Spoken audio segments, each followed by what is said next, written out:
Selamat datang di channel saya Serangga Gatal. Jangan lupa di subrek, like and share. Mimin doakan semoga kita sehat semua. Oke, kita mulai. Setelah meninggalkan rumah Raja Tianyang, Wang Jiu dan Sui Tianqi merasa sangat berat. Jika Yang Mulia ada di sini, Raja Tianyang tidak akan diizinkan bertindak seperti ini. Wang Jiu marah. Yuan Heng dan Bai Wenxing seharusnya tidak ditahan. Sui Tianqi juga terdiam. Keduanya telah melihat metode Sui sejak lama, dan mereka tahu betul orang macam apa Sui itu. Dia tampak polos dan sederhana, tetapi dia sangat bangga dengan tulangnya dan selalu tak kenal takut. Seberapa kuat klan di Menhuan, cukup membuat keluarga kerajaan Daxia cemburu. Tapi Sui tidak menganggapnya serius sama sekali. Belum lagi, sejak Sui memasuki kota Jiuding, dia telah berturut-turut membunuh Huo Tiandu, Penatua Istana Ilahi Yuntian, Li Miaohong, Penatua Sekte King Yidao, Zhou Fengzi, Penatua Sekte Pedang Tiansu. Dalam keadaan seperti ini, jika Sui mengetahui bahwa Raja Tianyang dari keluarga kerajaan Daxia telah menahan Yuan Heng dan Bai Wenxing karena lebih dari 10 kekuatan kuno itu, dia mungkin akan acuh tak acuh. Masuk ke Gunung Tianmang. Masalah ini ditakdirkan untuk disembunyikan, kita harus menemukan cara sesegera mungkin. Wang Jiu khawatir. Ketika Sui meninggalkan Gunung Tianmang hari ini, dia menyuruh Yuan Heng dan Bai Wenxing untuk kembali ke halaman kecil King Yun. Ini juga berarti bahwa bahkan jika mereka tidak memberitahu Sui, Sui akan menyadari bahwa ada sesuatu yang salah seiring berjalannya waktu. Ayo temukan Tuan Kecil. Mata Sui Tianqi berkilat, ketika Tuan pergi setengah bulan yang lalu, dia telah bertemu Tuan Kecil sekali, belum lagi, Tuan Kecil memiliki status khusus, dan semua orang tahu bahwa Yang Mulia paling mencintai. Itu adalah Tuan Kecil, dan dengan kehadirannya, mungkin membuat Raja Tianyang tidak berani terlalu sombong. Kenapa kamu tidak bergegas? Wang Jiu pergi. Puncak Gunung Tianmang.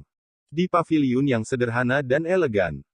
Mengetahui niat Wang Jiu dan Sui Tianqi, Xia Qingyuan melebarkan sepasang mata yang cerdas dan indah, dan berkata dengan marah, beraninya ketiga tetua itu begitu lancang. Yang Mulia, sekarang bukan waktunya untuk marah. Wang Jiu dengan cepat menghiburnya, tugas yang paling mendesak adalah menemukan solusi, dan jangan biarkan sesama Taoisu salah paham. Sui Tianqi tidak bisa menahan diri untuk mengatakan dari satu sisi, Yang Mulia, ketika Yang Mulia pergi, apakah Anda punya instruksi lain? Xia Qingyuan tertegun sejenak, lalu menghindari menjawab, dan berkata, bukankah tetua ketiga mengatakan bahwa dia akan mengumpulkan sekelompok tokoh penting dalam keluarga kerajaan malam ini untuk membahas masalah ini, saya akan pergi melihat dulu. Berbicara, dia bangkit dan pergi. Wang Jiu buru-buru berkata, Yang Mulia, di sana Sui. Aku akan pergi ke Tuan Su dan mengobrol dengan baik, aku pasti tidak akan membiarkan dia main-main. Xia Qingyuan melambaikan tangannya tanpa menoleh. Sosok anggun gadis itu dengan cepat menghilang. Wang Jiu dan Sui Tianqi saling memandang dan keduanya tersenyum pahit. Insiden ini telah melibatkan Yang Mulia, dan saya tidak tahu apakah itu benar atau salah. Jika Anda memberitahu Yang Mulia, saya khawatir tidak mungkin untuk menyalahkan kami. Wang Jiu merasa berat. Tapi menurut saya, terserah Yang Mulia untuk datang menemui Sui. Ini adalah pilihan yang baik. Sui Tianqi merenung, jangan lupa, persahabatan antara Yang Mulia dan Sui luar biasa. Sejak di Dazhou, keduanya menjalin persahabatan yang mendalam. Wang Jiu terkejut dan mau tidak mau mengingat bahwa di konferensi lantai Fa, di bawah mata Yang Mulia duduk di sebelah Sui, minum untuknya, berbicara dengannya, keintiman. Istana pemandangan kerajaan. Di tengah malam, istana megah itu terang benderang. Kursi utama tengah kosong, yang termasuk dalam posisi Xia Huang saat ini, dan tidak ada yang berani melangkahi itu. Penatua ketiga, Raja Tianyang Xia Linyuan, tidak berani. Dia duduk di bawah kursi utama tengah dengan sikap santai. Hanya ketika matanya menyapu anggota keluarga kerajaan yang hadir, Xia Linyuan tidak bisa tidak merasakan kepuasan di hatinya. Terutama ketika dia melihat bahwa Penatua Agung Xia Changhong hanya bisa menjadi bawahan dirinya sekarang, Xia Linyuan tidak bisa menahan nafas dalam hatinya, ini adalah kekuatan. Tapi segera, Xia Linyuan mengerutkan kening. Aula itu penuh dengan kekacauan dan pertengkaran. Anggota keluarga kerajaan sekarang dibagi menjadi 3 kubu. Satu faksi, yang dipimpin oleh Penatua Agung Xia Changhong, percaya bahwa keluarga kerajaan Xia Agung harus mengikuti kehendak Kaisar Xia saat ini, terus melindungi Su Yi, dan tidak dapat membuat konsesi kepada pasukan kuno itu. Sebuah faksi yang dipimpin oleh tetua kedua, Xia Yungeng, percaya bahwa insiden ini terlalu serius, dan bahwa malapetaka itu disebabkan oleh Su Yi saja. Fraksi lain netral. Hanya ada 7 atau 8 orang yang mendukung Xia Changhong. Ada lebih dari 10 orang yang mendukung Xia Yungeng. Namun, lebih banyak anggota keluarga kerajaan memilih netralitas. Melihat adegan ini, Xia Linyuan batuk kering dan melambai untuk menekan suara semua orang. Sampai semua orang diam dan saling memandang, Xia Linyuan berkata dengan suara yang dalam, tidak ada gunanya bertengkar, bagaimanapun juga, menurut pendapat saya, masalah ini harus seperti yang dikatakan tetua kedua. Dengan keselamatan keluarga kerajaan Daxia kami. Sebagai prioritas utama kami tidak boleh memberi Su Yi perlindungan lagi. Penatua Agung Xia Changhong memiliki wajah muram dan hendak berbicara. Ketika Yang Mulia kembali, Anda bisa pergi dan melapor kepada Yang Mulia. Dia adil dan serius, dengan ekspresi serius, singkatnya, saya memikirkan seluruh keluarga kerajaan kita. Jika itu salah, maka saya lebih baik membuat kesalahan dan tidak pernah memperbaikinya. Penatua kedua Xia Yungeng segera memuji, jika ini salah, saya ingin berbagi dengan penatua ketiga. Begitu kata-kata ini keluar, ada suara bergema. Su Yi, bagaimanapun, hanyalah orang luar, siapa yang ingin melibatkan dirinya dalam bencana karena orang luar.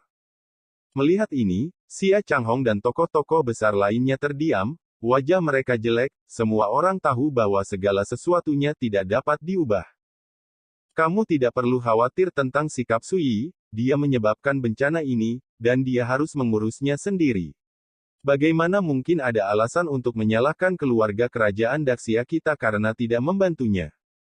Xia Linyuan berkata dengan acuh tak acuh, terlebih lagi, dalam menghadapi ancaman lebih dari 10 kekuatan kuno, anak ini. Berapa hari dia akan hidup? Suasana aula itu sunyi, dan semua orang tampak berbeda. Melihat bahwa bahkan Penatua Agung berhenti berbicara, Xia Linyuan merasa semakin emosional, kekuatan. Hal yang paling menarik yang pernah ada. Setelah memikirkannya, dia berkata, besok, saya akan mengirim seseorang untuk mengundang Su Yi datang ke Gunung Tianmang untuk berbicara, dan memberitahu dia secara pribadi tentang sikap keluarga kerajaan Daxia kami, jika dia lebih pintar, dia tidak akan melakukannya. Berani membenci kita karena itu. Berbicara tentang ini, dia melihat ke sudut tepi aula, gadis King Yuan, apa pendapatmu tentang ini? Semua orang menoleh. Di ujung kursi, Xia King Yuan duduk di sana. Ketika dia memperhatikan bahwa semua orang memandangnya, dia tersenyum sedikit dan berkata, saya hanya seorang junior, pendapat saya tidak penting, semuanya terserah pada 3 tetua. Xia King Yuan berkata, karena tetua ketiga akan memanggil Su Yi besok, saya akan memberitahu dia. Xia Linyuan tersenyum dan berkata, King Yuan, betapa mulianya statusmu, bagaimana kamu bisa menyelesaikan masalah sepele ini, kirim saja penjaga ke sana. Xia King Yuan menggelengkan kepalanya dan berkata, Su Yi dan aku memiliki hubungan yang baik. Dia telah menderita malapetaka seperti itu sekarang. Meskipun aku tidak bisa membantu, aku tidak bisa tidak mengungkapkannya. Xia Linyuan tertegun sejenak, dan berkata dengan lega, betapa baik dan benar anak baik, maka kamu pergi untuk membujuk Su Yi, beritahu dia sikap kita, jangan lakukan hal-hal yang keterlaluan, kalau tidak, hanya menempatkan dia dalam situasi yang lebih tidak menguntungkan. Xia King Yuan berkata sambil tersenyum, penatua ketiga, saya akan memberitahu dia pro dan kontra. Adapun apakah dia mendengarkan atau tidak, itu urusannya. Xia Linyuan mengangguk sebagai penghargaan. Malam itu, setelah Xia King Yuan meninggalkan istana kekaisaran, dia langsung pergi ke halaman King Yun. Saat itu pagi hari dan angin terasa dingin. Ketika Xia King Yuan tiba di halaman King Yun, Su Yi baru saja selesai berlatih dan hendak tidur. Ini sudah larut malam sehingga kamu datang ke sini dengan tergesa-gesa. Mungkinkah sesuatu terjadi? Sui duduk di kursi, berpikir. Dia bisa melihat bahwa Xia Qingyuan memiliki banyak pemikiran dan kerutan di wajahnya yang cantik dan adil. Aku tidak menyangka, Kakak Su, kamu baru saja kembali dari Sumi Xiandao, begitu banyak hal akan terjadi malam ini. Xia Qingyuan menghela nafas tanpa daya. Kemudian, gadis itu dengan cepat menjelaskan apa yang terjadi di Royal View Palace malam ini. Setelah mendengarkan, Sui tertawa bodoh, ini masalah sepele, mengapa anggota keluarga kerajaan Anda menjadi sangat gugup? Hal kecil. Xia Qingyuan melebarkan matanya yang indah dan berkata dengan cemas, ini semua alis yang terbakar, bisakah ini disebut masalah sepele? Sui tercengang dan melambaikan tangannya, jangan khawatir, menurut pendapat saya bahwa Xia Lingyuan mengatakannya dengan benar, saya membunuh orang itu, dan konsekuensinya harus ditanggung oleh saya, keluarga kerajaan Daxia memilih untuk berdiri dan menonton. Adalah yang paling normal. Berbicara tentang ini, dia tersenyum dan berkata dengan acuh tak acuh, terlebih lagi, apakah itu di masa lalu, sekarang atau di masa depan, saya tidak pernah berpikir bahwa saya akan meminta Anda keluarga kerajaan Daxia untuk membantu saya. Berlindung dari angin dan hujan. Dia menatap mata khawatir gadis itu, dan suaranya melembut, kamu, jangan khawatir tentang ini, beberapa kekuatan yang tersisa dari larangan berusia 30.000 tahun, aku belum menyadarinya. Wajah batu giok Xia Qingyuan berubah untuk sementara waktu, dan kemudian dia berbisik setelah beberapa saat, tapi... Penatua ketiga dia. Gadis itu menundukkan kepalanya, tidak berani menatap mata Sui, dan berkata, dia menahan Yuan Heng dan Bai Wenxing. Oh! Mata Sui yang dalam sedikit menyipit. Tiba-tiba, suasana menjadi sunyi dan tertekan. Angin dingin bersiul di luar jendela, merintih dan terisak. Saat Wang Jiu menghela nafas di awal, Sui, yang tampaknya acuh tak acuh terhadap dunia, sebenarnya bangga dengan tulangnya. Langit runtuh, dan dunia adalah musuh, jadi dia bisa mengabaikannya. Tapi begitu keselamatan orang-orang di sekitarnya terlibat, itu seperti menyentuh sisik naga. Bahkan jika itu adalah Raja Surga, Sui tidak akan ragu untuk membunuhnya dengan pedangnya. Suasana yang tenang dan menyedihkan membuat Xia Qingyuan gemetar di dalam hatinya, dan berkata, Saudara Su, semuanya tidak rusak sampai tidak dapat diperbaiki. Sui mengangguk dan berkata, Xia Lingyuan tidak ingin campur tangan, saya bisa mengerti, tetapi mengapa dia melakukan ini? Xia Qingyuan berkata dengan suara rendah, dia berjanji kepada pasukan kuno itu bahwa dia tidak akan membiarkan saudara Su meninggalkan kota Jiuding tanpa izin sampai keluarga kerajaan Daxia tidak benar-benar membuat pernyataan. Sui berkata, ini tidak disebut menjaga netralitas. Apakah dia di bawah tekanan atau tidak memperhatikan saya sama sekali, karena dia telah melakukannya, dia harus membayarnya. Kata-katanya biasa saja, tetapi dinginnya ketenangan itu menyejukkan. Xia Qingyuan ragu-ragu sejenak, dan berkata, Saudara Su, sebenarnya. Ketika ayah saya pergi setengah bulan yang lalu, dia sudah pergi. Namun, ayah saya mungkin tidak menyangka bahwa tetua ketiga akan bertemu. Melompat sangat cepat. Sui berkata sambil berpikir, apakah ayahmu pergi dengan sengaja? Xia Qingyuan mengangguk dan berkata, ayahku berkata bahwa meskipun dunia yang mempesona itu belum datang, situasi di dunia ini menunjukkan tanda-tanda menjadi semakin bergejolak. Untuk bertahan hidup, satu hal harus dilakukan. Sui sepertinya sudah menebaknya, mengangkat alisnya dan berkata, menggores tulang untuk menyembuhkan luka. Xia Qingyuan terkejut dan berkata, Kakak Su sudah menebaknya. Untuk melawan dunia luar, pertama-tama kita harus menyelesaikan di dalam. Jika kekuatan besar ingin berdiri teguh dalam perubahan drastis di dunia, pertama-tama mereka harus membasmi tumor internal. Sui berkata dengan santai, biasanya, kanker ini tidak melihat bahaya apapun, tetapi begitu mereka menghadapi tekanan, kanker ini akan gelisah, dan beberapa akan menjadi pengkhianat yang diam-diam berkomunikasi dengan musuh, beberapa akan memanfaatkan kekacauan untuk merebut kekuasaan. Dan beberapa akan memiliki tulang yang terlalu lunak untuk berlutut sebelum mereka tidak dapat menahan tekanan. Berbicara tentang ini, Su Yi tidak bisa menahan diri untuk tidak menghela nafas dengan emosi. Dari zaman kuno hingga sekarang, alasan mengapa beberapa garis keturunan Tao teratas telah jatuh dan hancur bukan karena seberapa kuat lawan mereka, tetapi karena internal mereka sendiri. Kanker. Xia Qingyuan berkata dengan keyakinan yang dalam, ayahku mengatakan itu, itulah yang dia maksud. Setelah jeda, dia melanjutkan, dan ayahku menyimpulkan bahwa selama dia tidak ada di sana, ketika operasi Sumi Xiandao berakhir kali ini, seseorang di keluarga kerajaan kita tidak bisa tidak melompat keluar. Ayah tidak menyangka bahwa ketiga tetua akan sangat cemas. Mata Su Yi sedikit halus, dan dia berkata, ayahmu diharapkan, dengan temperamenku, dia akan membunuh banyak penjahat kuno di Sumi Xiandao, menyebabkan beberapa gangguan, jadi aku sebagai batu ujian. Xia Qingyuan merasa sesak di hatinya dan berkata dengan cepat, Saudara Su, ayahku tidak pernah bermaksud seperti itu. Su Yi berkata, saya secara alami tahu bahwa dia tidak bersungguh-sungguh, dia hanya memanfaatkan badai untuk melenyapkan para pembangkang. Xia Qingyuan segera merasa lega, mengeluarkan kop surat yang disegel, dan menyerahkannya kepada Su Yi, Saudara Su, ini yang ayah saya berikan kepada saya sebelum dia pergi. Dia pernah memberi tahu saya, Saudara Ruosu, saya tidak senang dengan Anda. Ini, jadi aku akan menunjukkan ini padamu. Su Yi melihat kop surat itu, dan hanya satu kalimat yang tertulis di atasnya, keluarga kerajaan Daxia akan selalu berdiri di sisi rekan Daois Su. Tulisan tangannya kuat dan menembus bagian belakang kertas. Su Yi mengangkat alisnya, menyingkirkan kop surat, dan berkata, ayahmu punya rencana ayahmu, tetapi karena masalah itu telah menyinggungku, maka masalah ini. Kau tidak sabar menunggu ayahmu kembali.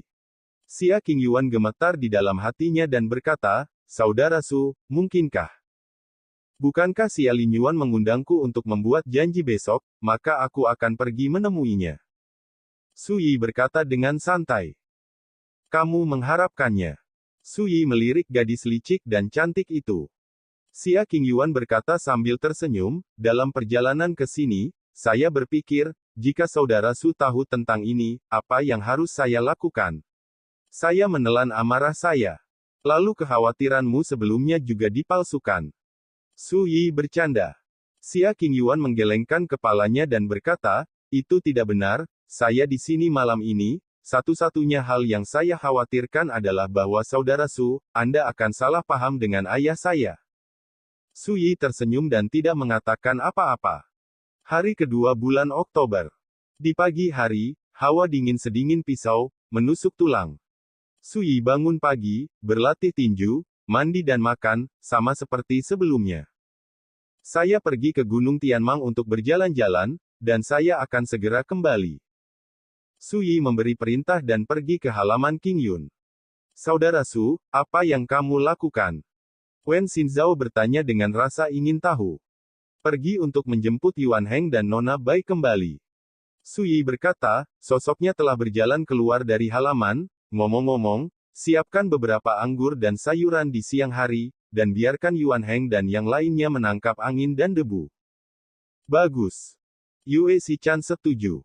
Wen Xinzhao bertanya-tanya, Saudari Xichan, mengapa saya merasa ada sesuatu yang salah? Mata Yue Xichan sebening air, dan dia berkata dengan santai, apakah menurutmu kakak Su akan berada dalam bahaya di sini? Tentu saja tidak. Wen Xinzhao menggelengkan kepalanya tanpa ragu-ragu. Yue Xichan berkata, kalau begitu tidak ada yang perlu dikhawatirkan. Gunung Tianmang. Istana Tianyang. Semuanya, Su Yi akan datang nanti, kamu harus lebih sopan.